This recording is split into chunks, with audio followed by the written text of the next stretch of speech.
బీజేపీతో వైసీపీకి క్లియర్ కట్గా మాట్లాడాలనుకుంటే మోదీకి జగన్మోహన్ రెడ్డికి మధ్య ఉన్నటువంటి సంబంధం ఏంటి? మాకు బీజేపీతో శత్రుత్వం అయితే లేదు, అది మాత్రం క్లియర్. అంటే చాలా ప్లాట్ఫామ్స్లో కూడా చెప్పడం జరిగింది జగన్మోహన్ రెడ్డి గారు, మాతో విభేదాలు లేవు, మాది ఒక చిన్న రీజనల్ పార్టీ, ఒక ఆంధ్రప్రదేశ్కి సంబంధించి మేమేదో మొత్తం అంతా ప్రపంచం అంతా కంక్వైర్ చేయాలని ఇది కూడా లేదు. సో మా స్టేట్స్ వరకు మేము చూస్తూ ఉంటామని.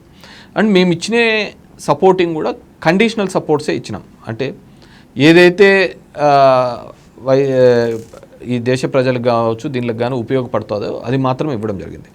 మొన్న కూడా ఇచ్చే కార్యక్రమం ఎందుకు చేసినాము, ఈ డీలిమిటేషన్ కార్యక్రమంలో ఎందుకు చేసినాము అంటే, సో 50% పెంచుతాము అంటున్నారు కాబట్టి we have supported that. Otherwise మేము సపోర్ట్ చేసేవాళ్ళం కాదు. ఎందుకంటే 2026 పాపులేషన్ సెన్సస్ ప్రకారం అయితే సదరన్ పార్ట్కి నష్టం జరుగుతుంది, అది ఎవరు అనుకున్నా కానీ 50% పెంచితే ఆ నష్టం ఉండదు అనేది. కానీ ఆ బిల్లులో కొన్ని టెక్నికాలిటీస్, అది ఎంత నెంబర్ పెంచుతారో ఆ బిల్లులో సరిగ్గా లేకపోవడంతో అది వీగిపోయింది.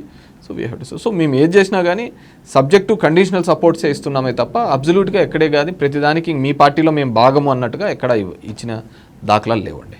ఏపీలో కూటమి అధికారంలోకి వచ్చిన తర్వాత ఖచ్చితంగా జగన్మోహన్ రెడ్డిని అరెస్ట్ చేస్తారు అని చెప్పి అందరూ ఫిక్స్ అయ్యారు. టీడీపీ క్యాడర్ బలంగా నమ్మింది, జనసేన బలంగా నమ్మింది, ఒక అఫీషియల్ ప్రెజర్ కూడా పెట్టింది. కట్ చేస్తే అసలు జగన్మోహన్ రెడ్డి గారి జోలికే వెళ్ళటం లేదు. మోదీకి జగన్మోహన్ రెడ్డికి మధ్య ఉన్న అపారమైన ప్రేమే జైల్లోకి నెట్టకుండా ఆపుతుందా? అంటే మీరు చెప్పేదాని ప్రకారం ఈ దేశ న్యాయ వ్యవస్థను కేంద్ర ప్రభుత్వం డిక్టేట్ చేస్తుందంటారా? మీరు నన్ను డిఫెన్స్లో లేదు కదా, మోడీ వీళ్ళు ఈ న్యాయ వ్యవస్థను డిక్టేట్ చేసి జడ్జిలతో చెప్పి జగన్మోహన్ రెడ్డిని జైల్లో ఏపీ లేదనేదా చంద్రబాబు యొక్క వాదన? లేకుంటే మాకు జడ్జిలంతా అనుకూలమైనారనా?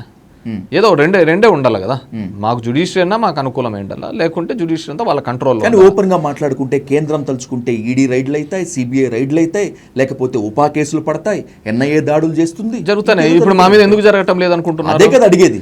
జరగలేదని ఎందుకు అనుకుంటారో, జరుగుతుంది కదా. ఎందుకు లిక్కర్ కేసులో మొన్న కూడా ఈడీ వచ్చింది కదా, అన్ని దానిల మీద ఈడీ వచ్చింది, అన్ని దానిల మీద వచ్చి ఈడీ వచ్చింది. లిక్కర్ కేసులో అన్ని దానిల మీద రైట్స్ జరిగినాయి, వెరిఫై చేసినారు, అన్నీ చేసినారు. డెఫినెట్గా ఈ దేశంలో మీరు నేను అనుకున్నట్టుగా ఒకవేళ ఆ ముసుగు తీసి మాట్లాడితే గన అన్ని వ్యవస్థలు కరప్టెడ్ అయినాయి.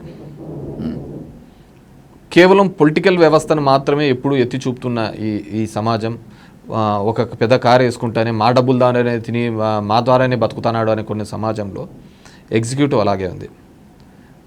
మీరు నేను అనుకున్నా లేదనుకున్నా కానీ నాకెవరో పెట్టారు ఈ తెలుగు రాష్ట్రాల్లో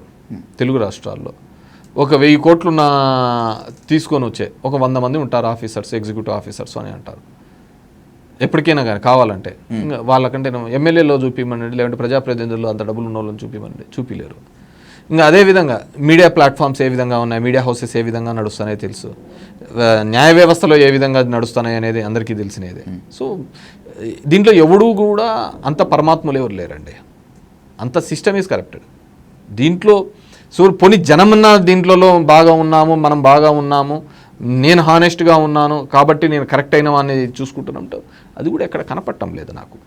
ఎందుకు కనపడటం లేదంటే ఆ విధంగా ఉంటే మొదటి నుంచి కూడా జరుగుతున్న ప్రతి తప్పిదాన్ని ప్రశ్నిస్తూ వచ్చేవాళ్ళు, ప్రతి తప్పిదాన్ని కూడా ఒక రివోల్ట్గా చేసుకునేవాళ్ళు. ఆ కాలం పోయినట్టుగా కనపడుతోంది. ఆ సిస్టమ్ నుంచి దూరం అయిపోయినారా జనం కూడా అనిపిస్తోంది.